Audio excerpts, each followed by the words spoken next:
Good morning विद्यार्थीगण। आप सभी का स्वागत है हमारे द प्लेटफॉर्म के इस ऑनलाइन क्लास में।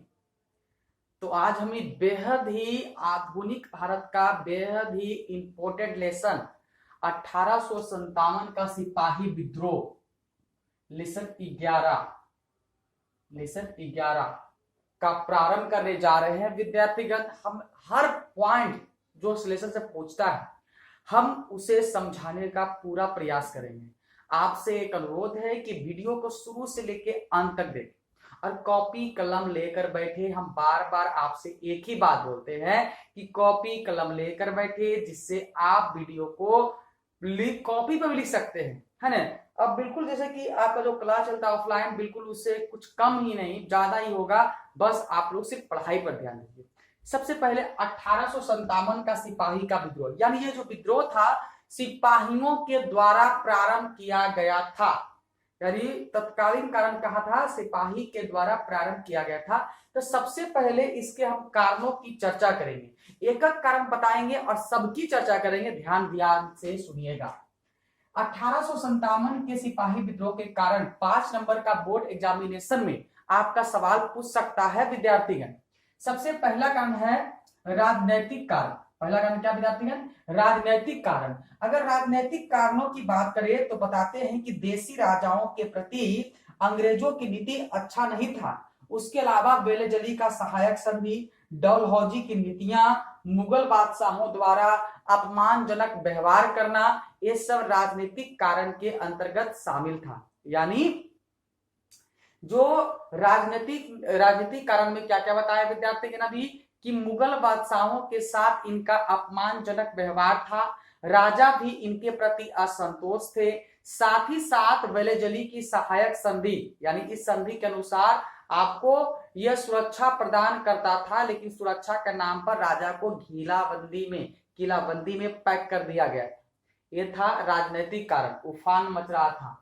दूसरा है प्रशासनिक कारण। देखिए विद्यार्थीगण, दूसरा लिख के डैश दे सकते हैं प्रशासनिक कारण। 1857 के विद्रोह का प्रशासनिक कारण में क्या क्या हो सकता है? तो भ्रष्ट प्रशासन था, भू राजस्व व्यवस्था में किसानों का शोषण हो रहा था, नौकरियों में विभेद था, और देशी राज्यों का अंग्रेज जो थे अधिग्रहण कर रहे थे। तो ये था आपका प्रशासन एकदम भ्रष्ट था, लोगों का शोषण हो रहा था, खास करके किसानों का भू राजस्व व्यवस्था में। तीसरा आपका है आर्थिक कारण विद्यार्थीगण। देखिए आर्थिक कारण में क्या क्या हो सकता है विद्यार्थीगण? तो आर्थिक संसाधनों पर ईस्ट इंडिया कंपनी का अधिकार था। आर्थिक नीतियों से कृषक, जमींदार, दस्तकार एवं छोटे व्यापारी सभी परेशान थे। किसान हो चाहे छोटा व्यापारी हो चाहे दस्तकार में बताए थे, जो गांव में बड़ी कुम्हार लोहार से दस्तकार कहा गया है, ये सब सभी परेशान थे आर्थिक नीतियों के कारण। चौथा विद्यार्थीगण आपका है 1857 के विद्रोह के सामाजिक कारण। सामाजिक कारण की बात बताते हैं तो भारतीयों में अंग्रेजों के प्रति अविश्वास, विधवा विवाह अधिनियम, धार्मिक अयोग्यता अधिनियम, अंग्रेजों का अपना धर्म का प्रसार करना, यानी जो विधवा विवाह था उसको लागू कर दिया गया। उसके बाद अंग्रेज जो थे ईसाई धर्म का प्रचार प्रसार कर रहे थे, मंदिर मस्जिदों के जो जमीन थे उसका अधिग्रहण कब्जा रहे थे। तो ये सब जो था 1857 का धार्मिक कारण का मूल कारण था विद्यार्थीगण। और पांचवा आपका है तत्कालिक कारण। क्या है? तत्कालिक कारण, जिसे हम लोग सैनिक कारण ही बोल सकते हैं। ये आपका इस सब पूछेगा 5 नंबर का, और तत्कालीन कारण पूछ देगा आपको कि 1857 के सिपाही विद्रोह के तत्कालीन कारणों को लिखे। तो ये आपको 2 नंबर पूछ सकता है। तत्कालीन कारण में देखिए क्या हुआ था कि जो अंग्रेज जो थे एक नया राइफल लाए थे, जिसका नाम था इनफील्ड राइफल। क्या नाम था विद्यार्थीगण? Enfield rifle. और ऐसी अफवाह था या हकीकत था, इसके बारे में कोई जानकारी नहीं, लेकिन इतना कहा गया है कि इनफील्ड राइफल में लगने वाला जो कारतूस था, जिसे गोली बोलते हैं, छर्रा कारतूस था, वो गाय और सुअर के चर्बी से बना हुआ, था, जिसे भारतीय सैनिकों ने इनकार कर दिया। क्यों इनकार कर दिया? क्योंकि भारतीय सैनिकों में हिंदू भी थे और मुसलमान भी थे। आप जानते हैं कि हिंदू जो है गाय का प्रिय होता है और सुअर से सुअर नापाक समझते हैं मुसलमान लोग। अब परेशानी ये थी कि करतूस को चबा कर उसको प्रयोग करना पड़ता था, मुंह में लेना पड़ता था करतूस को, जिससे दोनों सैनिक इनकार कर दिए।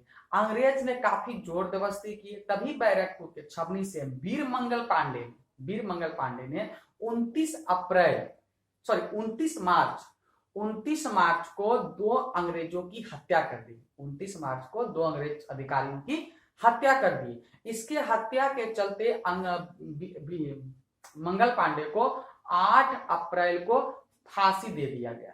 फांसी देने के बाद यह विद्रोह बिल्कुल भभक उठा और 10 मई 1857 को यह विद्रोह पूरे भारत में फैल गया।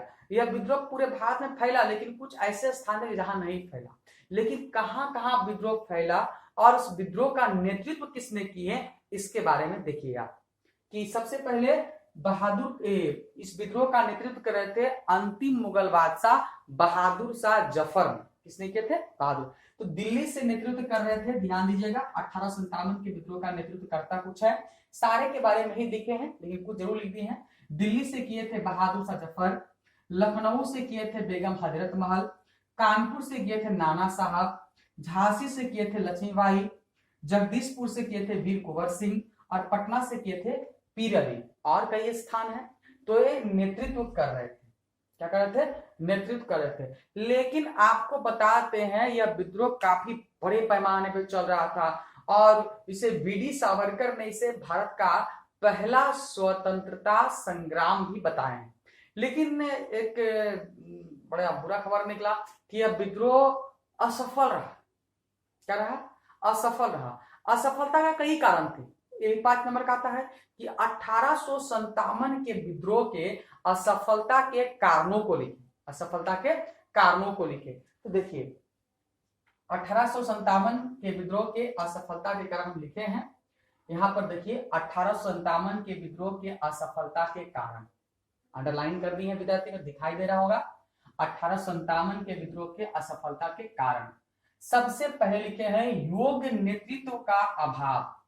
इसका असफलता का मूल कारण था क्योंकि इस विद्रोह को जो भी नेतृत्व कर रहे थे वो योग्य नहीं थे, अंग्रेजों के तुलना में काफी कमजोर थे, जो कि अंग्रेजों ने इसे बड़ी आसानी से कुचल दिया। पहला पॉइंट। दूसरा, निश्चित उद्देश्य नहीं।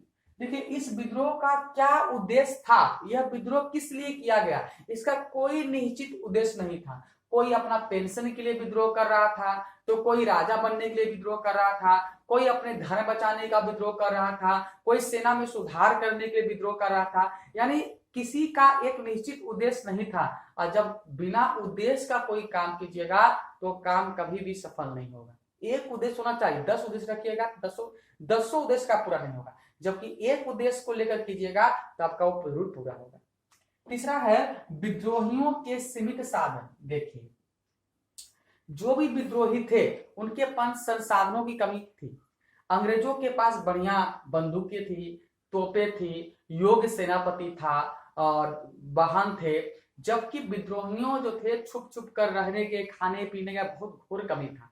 ना उनके पास बढ़िया बंदूक था, ना बढ़िया हथियार था, जिसके कारण अंग्रेज ने इसे बड़ी सरलता से इसको कुचल दिया। हाँ, लेकिन अंग्रेज को भी इसको थोड़ा सा कठिनाई हुई। चौथा था जन समर्थन का अभाव। यह विद्रोह लोगों को लुभा नहीं पाया। लोगों को लगा कि यह एक राजा का विद्रोह है या किसी एक का विद्रोह है। लोग इसमें, लोगों का जो समर्थन था, लोग ने इस विद्रोह को उस तरह से नहीं लिया जिस तरह से इसे लेना चाहिए था। और पांचवा है भारतीय राजवाड़ों और सामंतों द्वारा अंग्रेजों का सहयोग। देखिए आप बोले न घर का वेदी लंका ढाए, उसी प्रकार से उस समय था। कुछ लोग अंग्रेजों के खिलाफ लड़ रहे थे, लेकिन रजवाड़ा और सामंतों जो थे वो अंग्रेजों का सहयोग कर रहे थे। इनके सहयोग से बहुत सारे विद्रोही पकड़ाए भी गए, जिसके कारण 1857 के विद्रोह के बाद जो इनको काफी सहूलियत मिली रजवाड़ों और सामंतों का, है ना, तो इन लोगों का सहयोग नहीं मिल रहा था और उल्टा अंग्रेजों को सहयोग कर रहे थे। और भारतीय समाज के विद्रोही जाते थे इनके पास, तो चुपके से रखते थे और पकड़वा देते थे। इससे विद्रोह असफल हो गया। असफलता के बावजूद भी इसके परिणाम पूछता है आपको 5 नंबर का कि 1857 के विद्रोह के क्या परिणाम निकले, है ना। अब जो कोई लड़ाई होगा तो उसका तो असफल तो हुआ होगा, कारण ही पढ़िए लिए, है ना। अब एक सवाल उठता है कि आखिरकार यह विद्रोह जो था क्यों असफल, तो समझ गए, परिणाम क्या निकला, कुछ तो परिणाम निकले और ना। अब मक्खन दही दहेंगे, चलो भाई सब दही पानी रख, कुछ तो हल्का फुल्का पनीर निकला, परिणाम तो हुआ, फट गया, परिणाम तो हुआ। उसी प्रकार से इसमें भी कुछ ना कुछ तो परिणाम निकला ही निकला होगा। तो उन एक सेकेंड, तो उन परिणामों के बारे में भी हम बताने जा रहे हैं, आप लोग ध्यानपूर्वक समझिएगा। 1857 के विद्रोह के परिणाम, कॉपी कंट्रोल रखिएगा। सबसे पहला परिणाम था मुगल सत्ता का अंत। मुगल सत्ता का अंत 1526 में पानीपत के युद्ध हुआ था और बाबर ने मुगल वंश की स्थापना किए थे, वो आपको पढ़ा दिए। उस वंश का समाप्ति 1857 में हो गया जब बहादुर शाह जफर को रंगू ने भेज दिया, जेल में बंद कर दिया और वहीं उनका निधन हो गया। तो विशाल मुगल साम्राज्य जो 1526 में स्थापना हुआ था बाबर द्वारा, वो जाकर 1857 में समाप्त हो गया। फिर दूसरा सबसे बड़ा परिणाम निकला कि कंपनी के शासन की समाप्ति। जो ईस्ट इंडिया कंपनी के शासन थे, जिसे हम लोग लॉर्ड से अब गवर्नर जनरल से वायसराय हो गए। क्या हो गए? वायसराय, क्योंकि अब जो है कंपनी का शासन समाप्त कर दिया गया, ईस्ट इंडिया कंपनी का शासन ले लिया गया और इंग्लैंड के महारानी विक्टोरिया के हाथों में, यानी ताज के हाथों में चला आया। फिर है तीसरा महारानी विक्टोरिया का घोषणा पत्र। महारानी विक्टोरिया ने यह घोषणा किया कि कंपनी का शासन समाप्त हुआ, अब ताज के हाथों में भारत की व्यवस्था चलेगी। साथ ही साथ रजवाड़ों सामंतों को भी छूट दिया गया। ऐसा कभी इस तरह का विद्रोह ना हो, इसलिए कई लुभावने भी दिए गए जो कि खोखला साबित हुआ, लेकिन यह घोषणा पत्र है, याद रखेगा। चौथा था सेना का पुनर्गठन किया गया। ये विद्रोह सेना से प्रारंभ हुआ था प्रारंभ में, इसलिए सेना का पुनर्गठन किया गया, फिर से निर्माण किया गया। बड़े बड़े पदों पर बड़े अंग्रेजी सेना को नियुक्त किया गया क्योंकि ये विद्रोह ना हो, और छोटे छोटे पदों पर, छोटे छोटे चीजों पर भारतीयों को लाया गया था क्योंकि इन्हें दूर रखा जाए, क्योंकि खुफिया जानकारी जो था बड़े बड़े पदों से ही लीक होता था। आगे है भारतीय राष्ट्रवाद का उदय। देखिए इस विद्रोह तो असफल हुआ, लेकिन इसका सबसे बड़ा परिणाम निकला राष्ट्रवाद।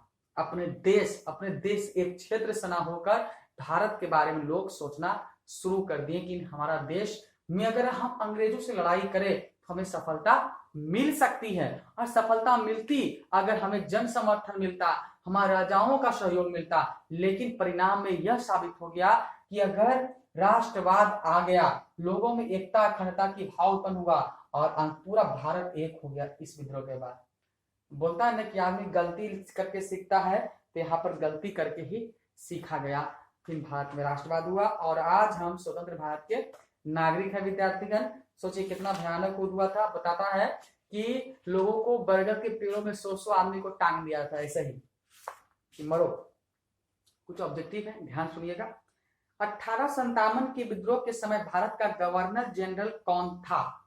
तो 1857 के समय भारत का जो गवर्नर जनरल था वो थे लॉर्ड कैनिंग। 1857 का विद्रोह का नेतृत्व किसने किए थे? तो बहादुर शाह जफर। फिर है 1935 भारत सरकार अधिनियम द्वारा कंपनी का शासन समाप्त कर दिया गया। महारानी विक्टोरिया ने घोषणा पत्र अपना कब किए? तो महारानी विक्टोरिया ने अपना घोषणा पत्र 1858 में किए।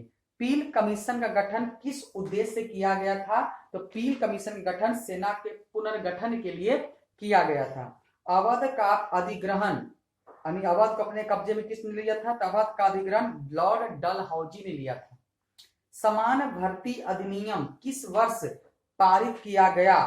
तो ये समान भर्ती अधिनियम 1856 में पारित किया था। मेरठ की छबनी में किस तिथि को सिपाहियों ने विद्रोह प्रारंभ किया था? तो 10 मई 1857 को ही प्रारंभ हो गया था। यानी सिपाही विद्रोह का प्रारंभ कब हुआ था विद्यार्थीगण? 10 मई 1857 को मुगल बादशाह के पद से हटाकर कहां भेज दिया गया था, तो रंगून जेल। 1857 के विद्रोह में भारत का स्वाधीनता संघर्ष किसने किया था, तो वीर सावरकर ने किए थे, है ना। तो ये था आपका ऑब्जेक्टिव विश्लेषण का। उम्मीद करते हैं कि आपको समझ में आया होगा। मारो फिरंगी को द्वारा ना आवे, मंगल पांडे का ये नारा था। तो फिर मिलते हैं आपको अगले क्लास में, बहुत जल्दी हिस्ट्री हम समाप्त करेंगे। तो फिर से मैं आपसे एक आग्रह करते हैं कि वैसे विद्यार्थी जो नहीं पढ़ रहे हैं ऑनलाइन, उनको प्रेरित करिए पढ़ने के लिए, क्योंकि बाबू आपका तो एग्जाम होगा ही होगा बोर्ड का। ऐसा मत समझिए कि कोरोना वायरस आ गया तो एग्जाम नहीं होगा या लॉकडाउन हो गया, बिल्कुल नहीं।